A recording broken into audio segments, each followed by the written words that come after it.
ছবির এই তিনজনের কেউ আর বেঁচে নেই। সামাজিক যোগাযোগ মাধ্যমে ছড়িয়ে পড়েছে দৃশ্যটি। মাটির ঘরের সামনে বারান্দায় বাবা ছেলে পাশাপাশি বসে, ছেলের চোখে ক্লান্তি, মুখে অসহায়ত্ব, বাবার চাপা অভিমান। তিনি হাত বাড়িয়ে ছেলের হাতে গুঁজে দিচ্ছেন কিছু টাকা, হয়তো জমি জমা বিক্রি করে, হয়তো ধার দেনা করে জোগাড় করে শেষ সম্বল। ছেলে মাথা নিচু করে বসে, বিদেশ যাওয়ার বায়না তার। পিছনে দাঁড়িয়ে তরুণী স্ত্রী, চোখে বিস্ময় আর অজানা শঙ্কা। এক সময় বাবা ছেলে বুকে টেনে নেন, অঝরে কাঁদতে থাকেন। তোমার দেওয়া ভালো আছি মা। প্রবাস জীবনের বাস্তবতা নিয়ে নির্মিত এই নাটকে সেই দৃশ্য আবার নতুন করে আলোচনায়। সামাজিক যোগাযোগ মাধ্যমে ছড়িয়ে পড়েছে দৃশ্যটির ভিডিও ও স্থির চিত্র। অভিনেতা শাম সুমনের মৃত্যুর পরেই নতুন করে সামনে এসেছে এই আবেগঘন মুহূর্তটি। প্রযোজনা সংস্থা 5 মিউজিকের ভিডিওটি নতুন করে শেয়ার করেছে।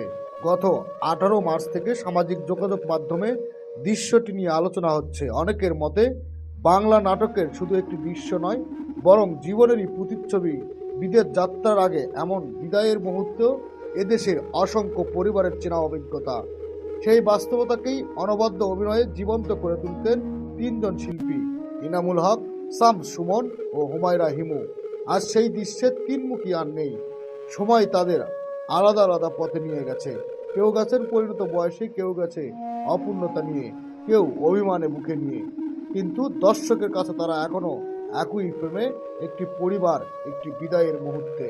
ছেলের চরিত্রে ছিলেন শাম সুমন। 90 দশকে যিনি ছিলেন পরিচিত মুখ। মঞ্চ, টেলিভিশন ও চলচ্চিত্র সব মাধ্যমেই কাজ করেছেন। তবে জীবনের শেষ সময়ে কাজের সুযোগ কমে যাওয়ায় আক্ষেপ ছিল তার। গত 17 মার্চ তিনি মারা যান।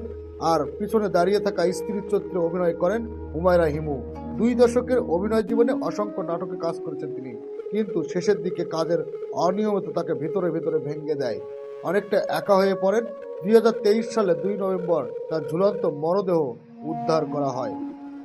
বিভিন্ন বিনোদনমূলক নিউজ পেতে আমাদের চ্যানেলটি সাবস্ক্রাইব করে সাথেই থাকুন।